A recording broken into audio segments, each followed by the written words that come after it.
15.5 বছর ঘরে থাকি নাই, আর শেষ 15 দিন যেই ঘরে ছিলাম,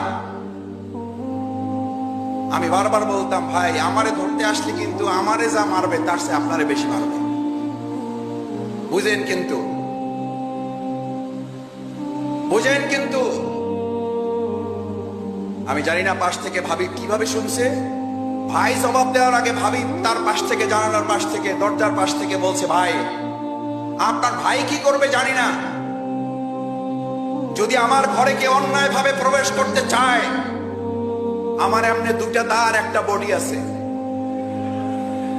আমি বলে রেখেছি যদি আমার ঘরে প্রবেশ করতে হয়, যদি আইনগত ভাবে আসেন ভালো, আর যদি অন্যায় ভাবে আসেন তাহলে আমার বডি এবং এই দায়ের নিচ দিয়ে আপনাদেরকে প্রবেশ করতে হবে। এইরকম মা, খালা, বাবা, চাচা, দাদা, নানি যে